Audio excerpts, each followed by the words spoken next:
Welcome back. Are you just not going to respond? Something different every time. Welcome to the Workshop Therapy Podcast. I'm your host, Andrew, and joining me tonight, we don't have a guest, but joining me for the episode is my wife and co-host. Say hi. Occasional co-host. Occasional co-host. When you can't find anybody better. You mean when you have no other guests lined up, then I'm a co-host. You were co-host on the last 2 of the last 3 episodes.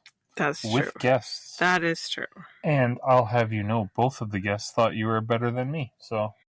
That's not true. Yeah. Just ask Nicole. I'm rolling my eyes at you. Yeah. Anyway, today's going to be a short episode.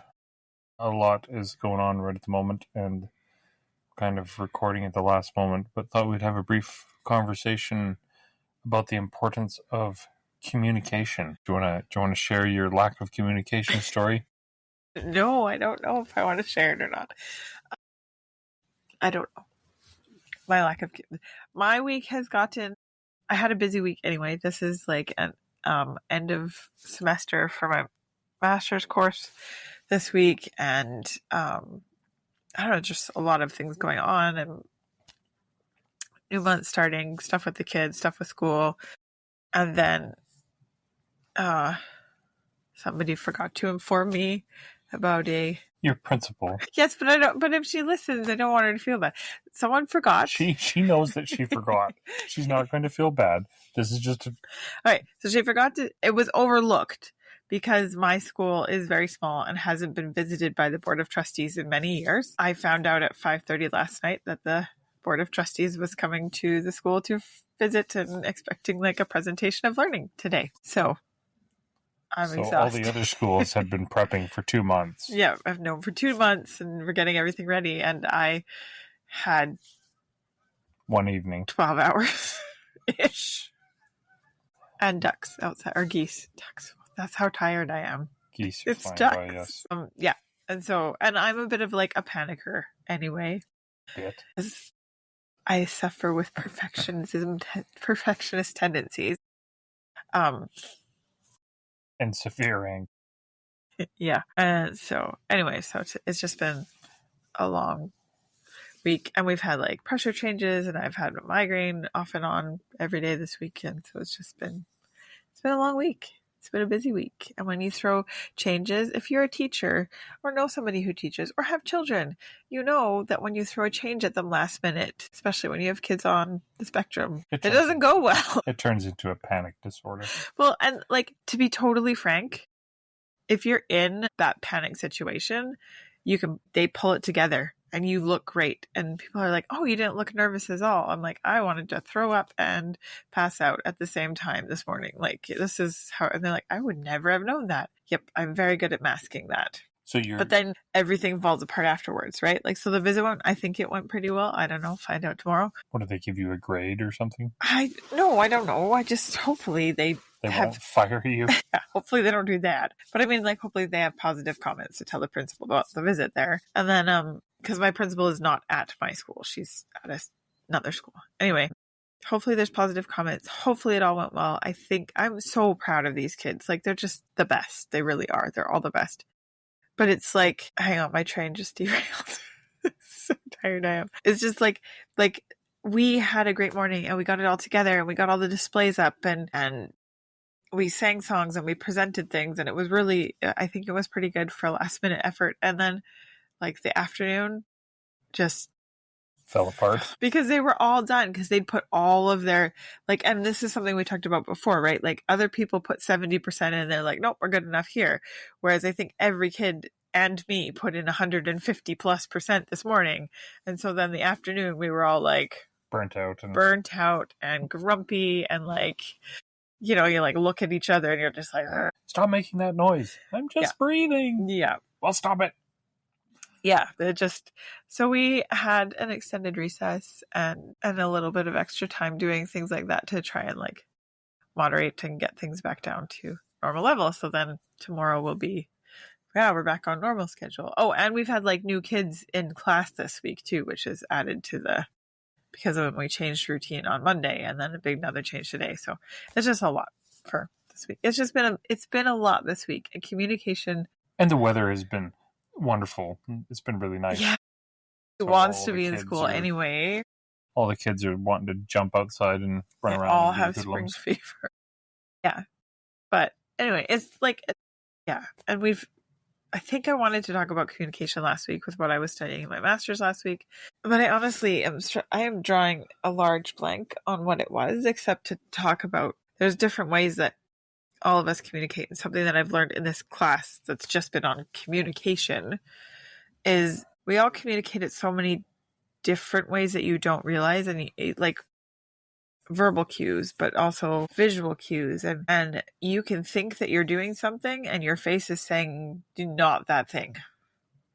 And sometimes when you have difficulty recognizing what other people's facial expressions, like if you're maybe a little bit on the TISM spectrum, it's harder for you to process people's visual cues, and it's harder for somebody who's on that spectrum especially to appropriately express those visual cues too, right? yeah. And so that like with relationship type conflicts, it's important to then not assume that they're being mean to you. They could be just, most likely they're just not expressing their words, their visual appearance, their gestures in a way that you can interpret as the way they meant, if that makes sense, right? Is that kind of what you're saying? Kind of, yeah. I mean, please always, if you're in a situation where there is abuse, get help. I just want to be clear. There is a line where it's not okay. But for the most part, in a healthy relationship, and I mean, we've been married for 19 years. Quite a while. We've been friends for more than 19 years. 23? Almost 24. No, 24, because it was 5 years before we... 2001. Yes, 24. And it's 2005. It's 2025. It's not 2005. Whatever. Did I tell you I was writing in my journal the other day? I'm having struggles with dates recently. It's because you've not been working. You're out of routine.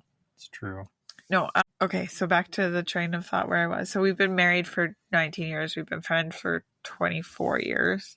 I think you'd think we know each other pretty good by now. You'd think. But even this week we talked about, and last week when I was doing that class, we talked about things where I was like, hey, when you say this way, and you look this way, and your face does this, it makes me think that you are mad at me, or that you know, like, and I make these pre-assumptions based on your body language that you're not even aware you're doing. Yeah. But then also there is some like interpretation on that part too, because I felt in that particular conversation that we were having that you made an assumption that I was upset about something, and I wasn't upset. I just, I have that resting grump face. Yeah. Well, that was actually one of my pet peeves growing up. Is, you know, my face is just resting old man. Resting grumpy old man face. And people would always, when I was a kid, they'd always like, oh, he takes more muscles to frown than it does to smile. Did they say it with a lisp every time? Well, it's an annoying way to say it, so yes. Yes. Just every person who clarifying your communication here so that I can understand every single person who said it in an annoying, lispy voice that made me want to punch them in the face. Good. Okay. Yes. As long as we're clear. Yes. And it was really frustrating because I wasn't frowning and I wasn't smiling. I was just relaxed. So it was just taking less. I just have that relaxed, inappropriate word face that people. Yes. Or they'd call me Eeyore, and I really wasn't grumpy. I was just relaxed. See, and I think, like, I got Ice Princess. Well, that's because you are an Ice Princess. but it's I got Ice Princess as a child and teenager, and now get resting other face. And it isn't that I mean to be, and I don't, but it's my default, I guess. And yeah. So then, kind of in the mental health, and especially which I saw in our son today when he was in the group presenting the stuff. I love him to pieces. There was no doubt he did not want to be standing up there. Yep. And then when he was explaining like forces and how these little matchstick rockets worked, it was just like, if you don't understand this, like I could see him holding back from being like, I can't believe I have to explain this to you. Yep. Anyway. It was, yeah. Anyway, bringing the conversation back to a topic again. It was a topic. Yeah, because his communication was done at that point. And then he was done communicating for the rest of the day because that had been out of the ordinary. And so his like little loop, well, knockoff Amazon loop earbuds, because he loses things a lot. So anyway, so he had those in like instantly as soon as he could. And they were in, and he was done for the day. That's actually something. Speaking of those, we should link those in the show notes. Do you want to explain the loop earplug thing really quick? So they lower the decibel level. Yeah. So it's not that you don't hear, but just takes everything down from that screechy. Yeah, because I had a question about misophonia. Sure. A couple weeks ago. Misophonia. Yes, Sorry. Misophonia is being irritated by certain noises. Like, oh, yeah. So like people who chew with their mouth open, for example. Oh, yep. That's an annoying word, but it's an actual condition, misophonia. So something like loop earplugs can be beneficial because it just takes the edge off of the also helps if you're teaching with a migraine. Just saying.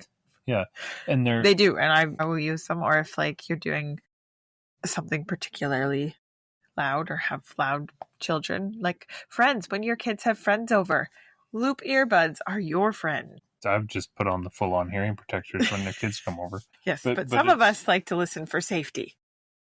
I can still hear well enough. You can't hear well enough without them in.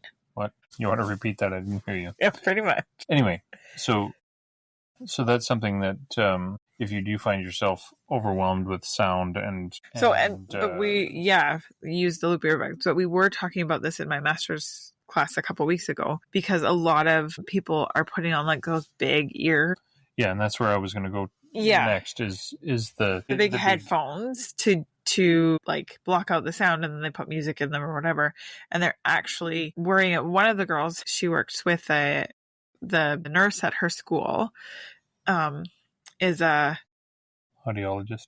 Yeah, she's a doctor, audiologist specialty, who decided she just wanted to be the school nurse instead. She didn't want to be, so that's what she's doing. Because being a doctor is stressful. Yeah, and just gave her time with her kids and family and whatever. So anyway, and so she came and talked to her and was like, hey, like we in my stuff are seeing hearing damage from this because you're blocking out the sound all the time. And like she explained it as like, when one sense gets damaged, the other ones get heightened.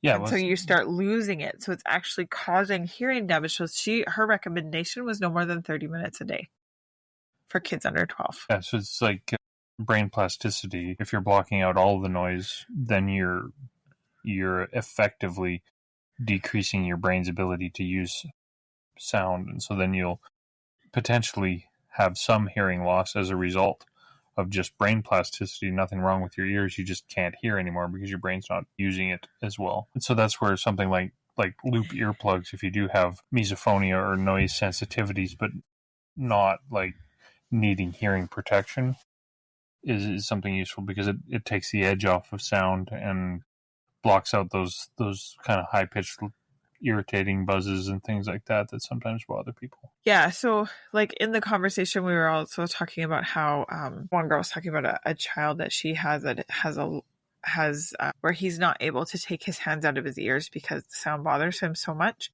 to the point of like falling flat on his face and having to go to the ER because he couldn't stop himself because he can't take his hands out. He needs that pressure there. And so they got the ear headphones for him, and it's been night and day, and he's not falling and hurting himself. And so my professor made a good point. She's like, don't throw the baby out with the bathwater on that one, because it's maybe better that he has a little bit of hearing loss and is not dead.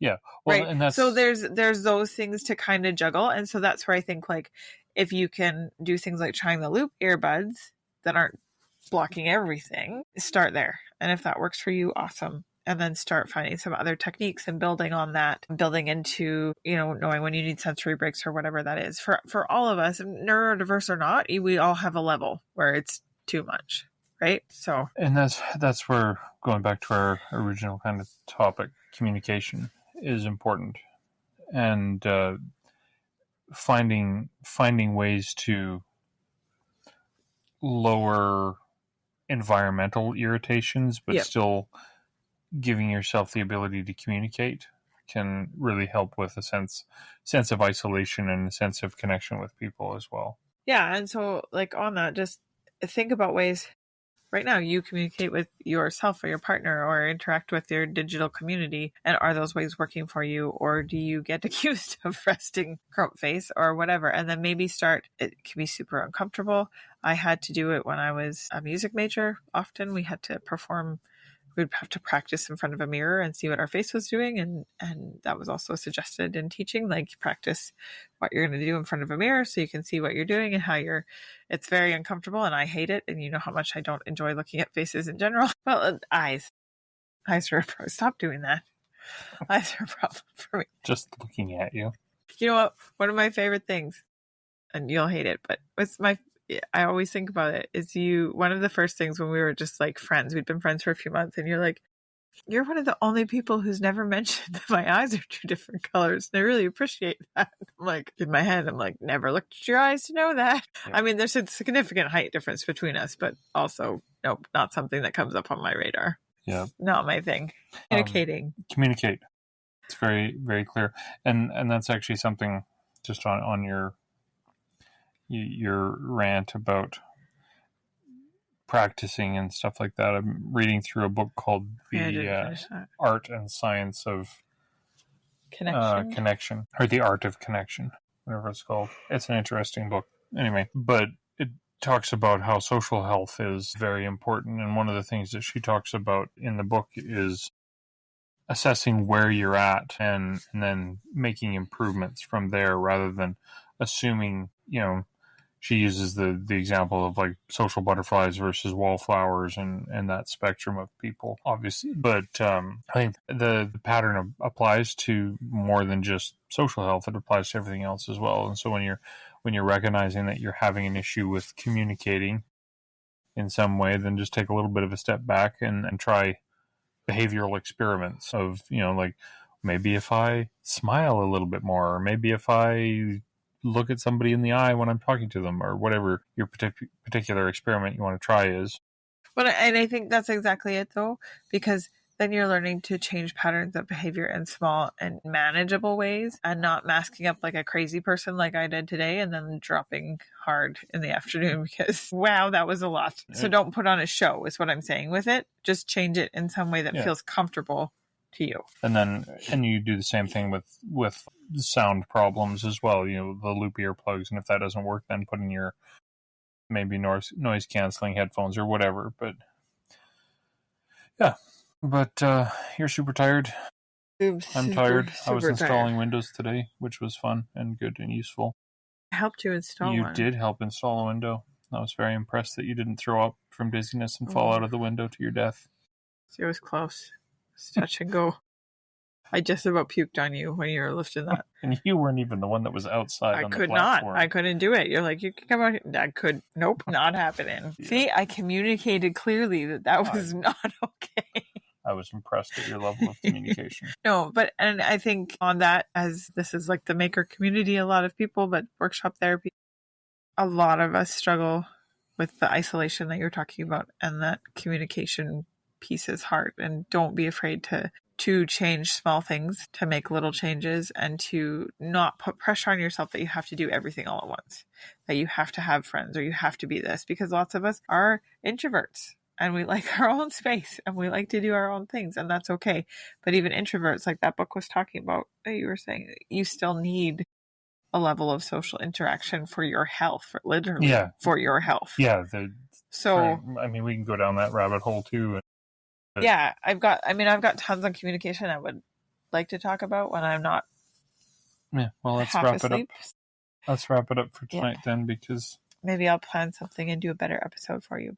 Send questions about communication. I would like to answer them. That's her master's currently, is communication. Her class current. Oh man, speaking of communication, I can't talk. I know, because we're very tired. Time to shut down. Thank you, everybody, for listening. Mm-hmm. And if you found something that was helpful in the show, please share it. Don't forget to tag us in the social medias and all that stuff so we can repost it and see who's listening and all of that. And send questions, because And send questions it to makes it interesting. questions@workshoptherapy.com. And with that, Good morning, good afternoon, whatever it is whenever for you're you. listening to it, I'm going to bed. let's hop over and thank the patrons. You can think. So we'd like to say a sincere. Good communicating. Yes, it's because I was doing the irritating lisp thing, and now my tongue is stuck in lisp mode. Lispy mode. Okay, I'm going to enunciate properly by putting on my stage voice. I will. We would like to thank our founding father patrons, Mr. Matthew from Argiano Serio, Brad from Brad's Customs, Keith of Blackthorn Concepts, Brandon of Tectonic Creations, and Eric of Overall Makerworks. Those are the founding fathers. They're not the only patrons. We've had a couple new patrons over the last couple of weeks here, so that has been really nice, and we really do appreciate the support. There is also a free tier for those of you who want to join on that, and I occasionally post text stuff. What's the opposite of audio? Words? Printed media things? Text? Texting? No, not texting. Whatever. My brain's not working. What are you talking about? I put blog type things on the Patreon feed of answering various questions. And so that's available to the free tier. The paid tier, when we have guests on, there is a pre and post show that is combined into a single feed that you can download onto your regular podcast app. And so and those get released as soon as I'm done editing. So sometimes they get released a day or two early. Most of the time they get released about 10 minutes before the regular episode because you have ADHD. I'm last minute posting. But anyway. Totally normal. Absolutely normal. There we are. So if you want to support on Patreon, we would really appreciate it. If you can't right now, no worries. Just glad you're here. Glad you're here to listen. Share with a friend, especially if there was something that was meaningful to you in that particular episode. That's how we grow the show, and that's how more people can learn about being mentally and socially healthy and maybe slightly more creative than they were before. So thank you.